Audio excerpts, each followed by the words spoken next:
வடமராட்சி கிழக்கு தொடக்கம் நெடுந்தீவு வரையான மீனவ சங்க பிரதிநிதிகள் யாழ் மாவட்ட நீரியல் வள திணைக்கள பிரதி பணிப்பாளரை சந்தித்து பேசினர். விடயம் இந்திய மீனவர்களின் எல்லை தாண்டிய மீன்பிடி யாழ் மாவட்ட மீனவர்களின் வாழ்வாதாரம் முற்றிலுமாக இழப்பு.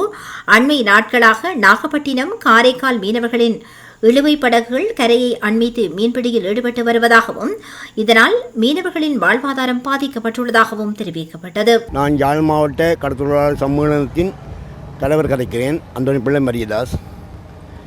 நாங்கள் பல காலமாக இந்திய இழுவமடி படகுக்கு எதிராக போராட்டங்களை நடத்தி எந்த ஒரு முடிவும் இல்லாமல் நாங்கள் இன்றைக்கு வெறும் கைகளுடன் நின்று இருக்கின்றோம். பல அதிகாரிகள் கூடாகவும் இந்த கதைக்கும் எந்தவித ஒரு முடிவும் எடுக்கப்படவில்லை.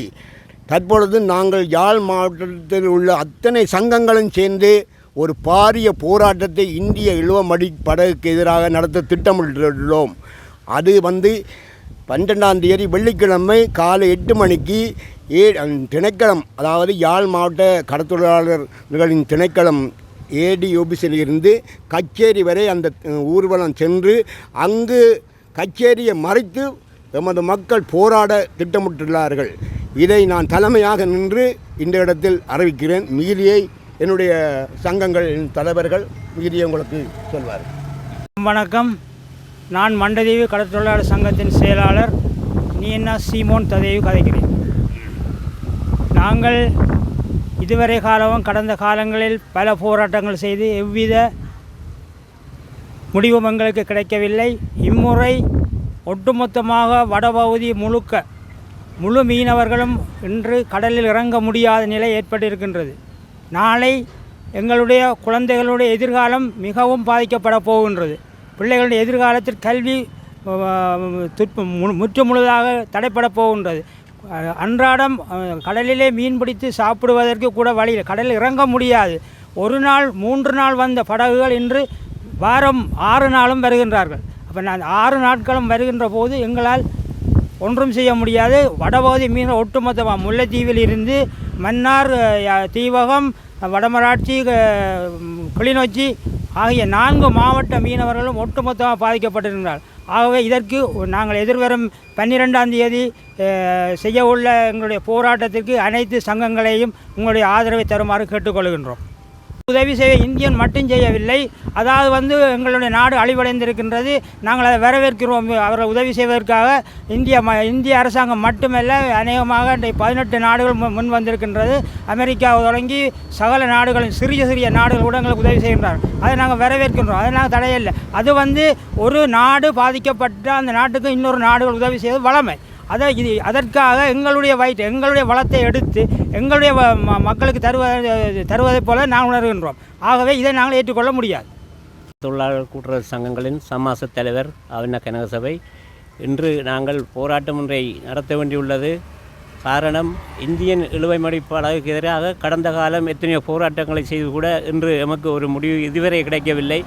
ஆகவே இப்போ தற்போது கடந்த காலத்திலே தீவக மக்கள் தொழில் செய்கின்ற இடங்களிலே இந்திய இழுவைப்படகு அத்துமீறி உள்நுழைந்து வாழ்வாதாரங்கள் அளிப்பதுடன் வளங்களை சுரண்டி அவர்களுடைய விலைகளையும் தொழிலாளர்களுடைய விலைகளையும் இழுத்து சென்றுள்ளார்கள். இதனால் இங்கு தீவகத்தைச் சேர்ந்த மக்கள் மட்டுமல்ல, வடமாகாண கடற்தொழிலாளர்கள் அனைவருமே பாதிக்கப்பட்டுள்ளார்கள் என்பதை நான் இங்கு அனைவருக்கும் அறிய தருகின்றேன்.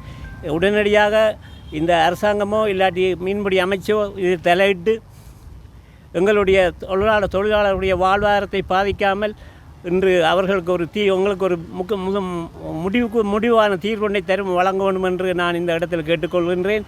இது தொடர்பாக நாங்கள் இதோடு நிறுத்திவிடாமல் தொடர்ந்தும் போராட்டம் நடத்துவதென்று தீர்மானத்தை எடுத்துள்ளோம். ஆகவே இந்த கடத்தொழில் மக்களை காப்பாற்றுவதற்கு இந்த அரசாங்கம் முன்வந்து இந்த தீர்க்கமான ஒரு முடிவினை எடுத்து எங்களுக்கு ஒரு முடிவு தர வேண்டும் என்று இந்த இடத்தில் கேட்டுக்கொள்கின்றேன். நன்றி. வணக்கம். டக்ளஸ் போல் தவிசாளர், நகரசபை கடத்துத்துறை. தீவக மக்களின் அழைப்பை வைத்து இன்றைய கலந்துரையாடலிலே பங்கு பெற்றிருந்த நாங்கள் கரையோரமாக எங்கள் நெடுந்தீவில் இருந்து சுண்டுக்குழி மட்டும் மெல்லத்தீவு மட்டும் கூடுதலாக வடக்கு மாகாணம் ஃபுல்லாக பாதிக்கப்பட்டிருக்கின்றது. இந்த நேரத்தில் கட்டாயமாக இந்த ஆர்ப்பாட்டம் செய்யப்பட வேண்டிய விடயம். எதிர்வரும் 12ஆம் தேதி காலையில் 8 மணிக்கு நீர்வள திணைக்களத்திலிருந்து மாவட்ட செயலகம் மட்டும் இந்த பேரணி செல்லும். அங்கே மகஜரை கொடுக்குறது மட்டும் இந்த போராட்டம் நிறைவடையாது. அதை மீறினால் மக்கள் தங்களோட சட்டங்களை தாங்கள் கையில் எடுக்க வேணும் என்றதை கேட்டிருந்தார்கள். உண்மையில் அந்த நிலைப்பாட்டை தான் எதிர்காலத்தில் போகும் போல தெரிகின்றது. இந்த ஆர்ப்பாட்டத்துக்கு யாழ் மாவட்டத்தில் உள்ள சங்கங்கள் இதில் ஒற்றுமையாக அன்றைய நாளில் தொழிலை நிறுத்தி இந்த ஆர்ப்பாட்டத்தில் பங்கு பெற்ற வேண்டும் என்பதை கேட்டுக்கொள்கிறேன். அதே நேரத்தில் இந்தியன் இழுவப்படகு மூலமாக சேதமாக்கப்பட்டிருக்கின்ற பல மில்லியன் கணக்கில் தொழிலாளர்கள் இழந்திருக்கின்றார்கள். அந்த கடத்தொழில் நீர்வள திணைக்கள அதிகாரிகள்கிட்ட எங்களோட சங்கங்கள்கிட்ட நான் கேட்டுக்கொள்கின்றேன். போலீஸ் நிலையத்தில் முறைப்பாடு செய்து அதுக்குரிய பெறுமதிகளை போலீஸில் இன்றிய போட்டு அதுக்குரிய இதை திணைக்களங்களில் பதிவு செய்யப்பட வேண்டும் என்பதை கேட்கிறோம். எதிர்காலத்தில் இந்த கடத்தொழில் இந்த அரசாங்கம் இந்த நஷ்டஈடுகளை கட்டாயமாக வழங்கப்பட வேண்டும் என்பதை இந்த நேரத்தில் குறிக்கொள்ள விரும்புகிறேன். அமைச்சு வந்து அறிவித்திருந்தது இந்திய மீனவர்கள் முழுதாக கட்டுப்படுத்தப்பட்டிருக்கு, இங்கே எவருமே இல்லைன்னு. ஆனால் மீனவர்களும் மீனவ சங்கங்களும் அதே மாதிரி அதை ஆமோதித்து சொல்லியிருந்தது. அங்கே கட்டுப்படுத்தப்பட்டிருக்கு. நன்றி தெரிவிக்கலாம் பெரிய மீட்டிங்கள் அது ஊடகங்களுக்கு கொடுக்கப்பட்டிருக்கு. அது ஏன் அதை இல்லை அதில் உண்மையிலே வடமராட்சி பகுதியில் ஒரு சில மாதங்கள் வரலைன்ற உடனே அந்த நன்றியை தெரிவித்திருந்தவர்கள் அந்த ஒருங்கிணைப்பு கூட்டத்தில். ஆனால் இங்கே தீவகம் முற்றுமுழுதாக பாதிக்கப்படுகின்றது. தீவகத்தில் மக்கள் உண்மையிலே 7 நாட்களும் இந்தியன் ரோலர் வருது. அப்போ அதால் அந்த வடமராட்சியில் ஒரு சில மாதங்களில் வராதபடியால் அதை நன்றியை தெரிவிச்சிருந்த ஒருங்கிணைப்பு கூட்டத்தில் அதை ஏற்றுக்கொள்ள முடியாது. பாரதூரமான விளைவுகளை கொண்டு வரும். அதை இனிமேல் வரும் சங்க தலைவர்கள் அதை உண்மையிலே யோசித்து அந்த முடிவுகள் எடுக்கப்பட வேண்டும். இந்த அமைச்சுக்கு கடத்தொழில் அமைச்சுக்கு நாங்கள் இந்த ஆர்ப்பாட்டம் மூலமாக இப்போ 2-3 முறை செய்துட்டோம். ஆனால் இது மக்கள் இந்த விளிம்பில் நிற்கின்றார்கள். அடுத்த கட்டம் என்ன செய்ய வேண்டும், அந்த சட்டத்தை தாங்கள் தான் நடைமுறைப்படுத்த போகிறார்கள். கடலில் நடந்து கொண்டு மீனவர்களுக்கு கோடிக்கணக்கில் நஷ்டங்கள் ஏற்படும். ஆனால் அரசாங்கம் இந்திய அரசாங்கம் இப்போ இருக்கிற இந்த அதாவது இயற்கை அழிவுக்கு நிவாரணங்கள் ஏற்கனவே மீனவர்களுக்கும் எண்ணெய் மண்ணெண்ணெய் விலைகள் போன்ற நிவாரணங்களும் வழங்கப்பட்டது. அதே மீனவர்கள் ஏற்றிருக்கிறாங்க. இப்போ இந்த வகையான உதவிகளை நீங்கள் எப்படி பார்க்குறீங்க? இது அற்ப சலுகைகளுக்காக கொடுக்கப்படுறதில்லையா? உண்மையிலே ஒரு தொழிலாளிக்கு 10 லட்சம் ரூபா 8 லட்சம் ரூபா 10 லட்சம் ரூபா இப்போ தொழில் எடுக்கிறேன்னு சொன்னால் ஒரு போட்டிங் தொழில் செய்கிறேன்னு சொன்னால் ஒரு மீனவனுக்கு 20 லட்சம் ரூபா வேணும். இப்போ அவர்கிட்ட பாதிப்பு 8-10 லட்சம் ரூபா அந்த விலை அறக்கப்படுகின்றது.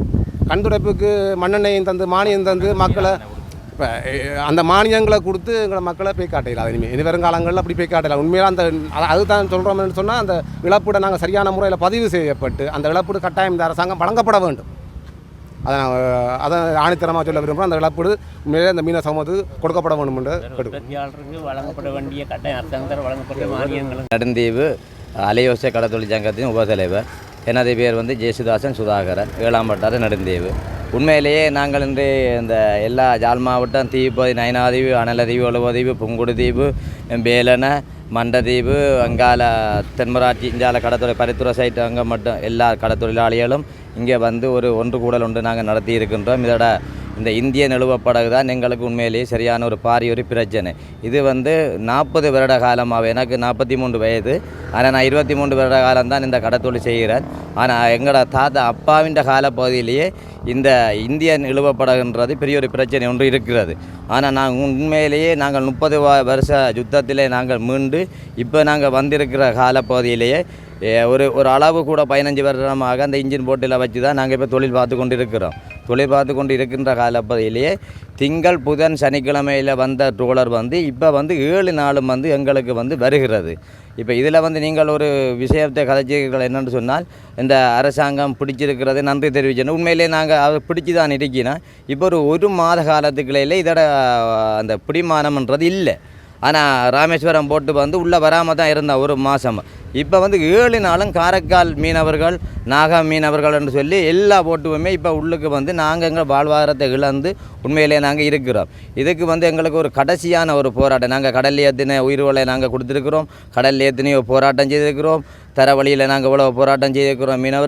நாங்கள் மீனவர்கள் சமூகம் தான் இன்றைக்கு ஒரு டாக்டராக என்ற பிள்ளையை படிக்க வைக்கலாம், ஒரு ஆசிரியர் ஆக்கலாம், அப்படியான ஒரு காலப்பகுதியில் நாங்கள் இவ்வளவு வறுமையின் பட்டத்தில் தான் நாங்கள் உச்சக்கட்ட ஒரு வரம்பில் தான் இருக்கிறோம். இந்த நூல் அறுகிற சூழ்நிலையில் இருக்க நூல் இப்போ அறப்போது எங்களுக்கு அறந்து முடிஞ்சுது. அப்போ நாங்கள் எத்தனையோ லட்சம்டான விலைகளை தீப்போதி மக்கள் இவ்வளவு இழப்புகளை செய்து கடைசியாக தலைமன்னார் மட்டும் உள்ளுக்கு வரையினம் போட்டு நாங்கள் அந்த நேரடியாக அவரோட வீடியோ வச்சுருக்கிறோம். நேரடியான நியூஸ்களுக்கு நாங்கள் இதே சக்தி நியூஸுக்கு நான் கொண்டு போய் ஏற்றி கொண்டு நேரடியாக காட்டியிருக்கிறேன் நெடுந்தீவு கடற்பரப்பிலே. இது பெரிய ஒரு போராட்டம், மக்கள் போராட்டம் என்ற இதுதான் கடைசி போராட்டமாக இருக்கணும். உண்மையிலே எங்களுக்கு கடந்த கால அரசாங்கத்தை பற்றி எங்களுக்கு தேவையில்லை. இப்போதைய வருகின்ற அரசாங்கம் உண்மையிலே நல்லதென்று நாங்கள் நினைத்து கொண்டிருக்கிறோம். இந்த மீனவருக்கு சரியான ஒரு முடிவை தாங்கள்.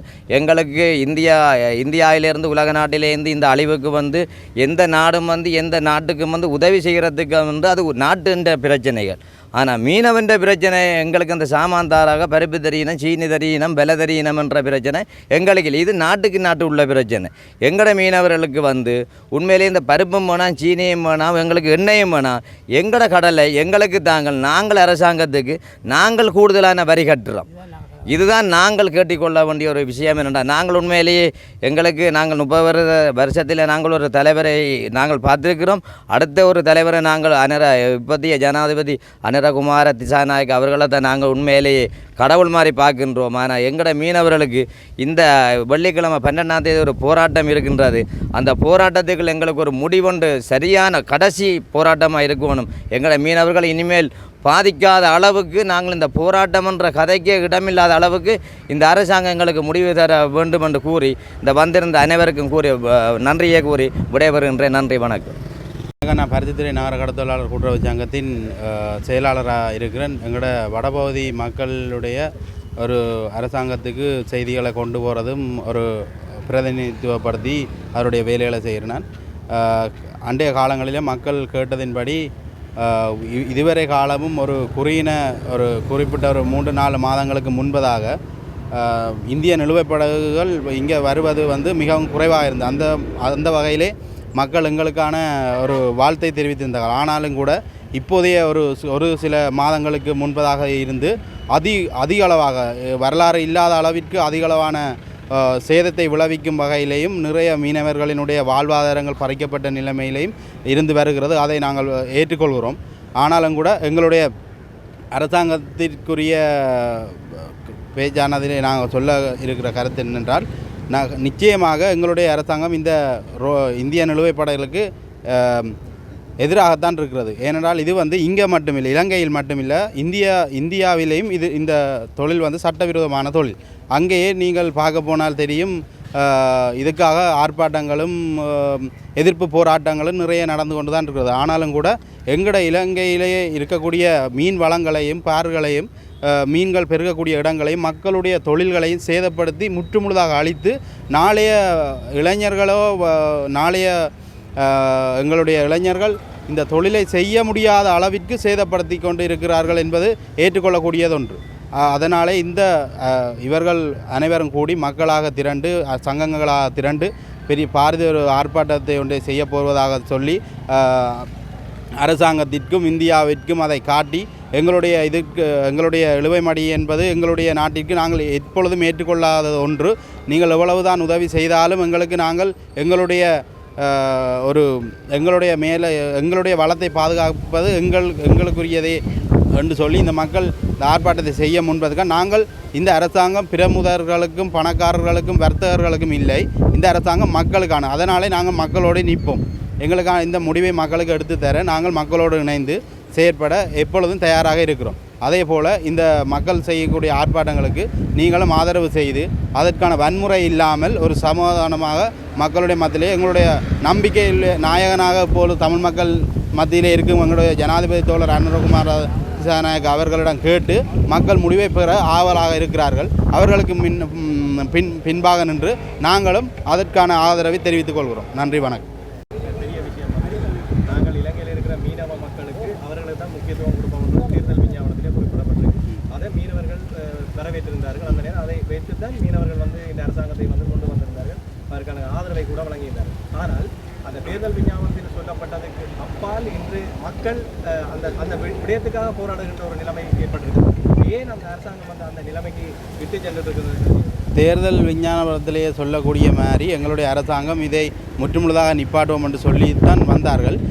இப்போது வந்து ஒரு வருட காலங்கள் பூர்த்தியாக இருக்கிறது. ஆனால் இதற்கு முன்னதாக இருந்த காலங்களிலே பிடிக்கப்பட்ட இந்தியன் ரோலர், அதாவது இந்தியன் ரோல் 70 அடி ரோலரை இவ்வளவு தூரம் இவ்வளவு கூடின இந்தியன் ரோலரை பிடித்ததாக எந்த ஒரு அரசாங்கங்களும் இல்லை. இந்த ஒரு வருட காலங்களுக்குள்ளேயே நாங்கள் 10 வருடம் 15 வருடம் ஆட்சி செய்யும் போது பிடிக்கக்கூடிய 70 அடி ரோலர்களை நாங்கள் பிடித்திருக்கிறோம். ஆனாலும் கூட அவர்களுடைய ஆதிக்கம் மிக அதிகமாக இருக்கிறது. எங்களுடைய இராணுவ நேவி படைகளையே சுற்றி வளைத்து அவர்கள் ஒரு இந்திய 70 அடியை பிடித்து கொண்டு போகும்போது மற்றவர்கள் பயந்து ஓடாமல் அருகாலேயே வந்து கொண்டிருக்கிறார்கள் என்றும் எங்களுடைய மக்கள் வீடியோ எடுத்து போட்டிருக்கிறார்கள். ஒரு இந்தியனுடைய எங்களுடைய அமைச்சருடைய கட்டளைக்கிணங்க நேவி தளத்திலிருந்து நேவி போய் அந்த இடத்துல போய் இந்திய 70 அடியை பிடித்து இழுத்து கொண்டு வரும்போது எதிரே இருக்கக்கூடிய மற்ற இந்தியன் 70 அடிகள் அவர்களுடைய பாடலில் தங்களுடைய தொழில்களை இழுத்து மக்களுடைய வேலைகளை சேதப்படுத்துகிறார்கள். அது மக்கள் வீடியோக்களை எங்களுக்கு போட்டிருக்கிறார்கள்.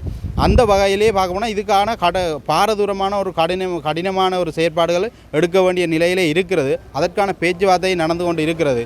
கூடிய சீக்கிரம் மக்களுடைய ஆதரவோடு மக்கள் கேட்ட வண்ணத்திலே நாங்கள் இதை பெற்றுக் கொடுப்போம் என்று சொல்கிறோம்.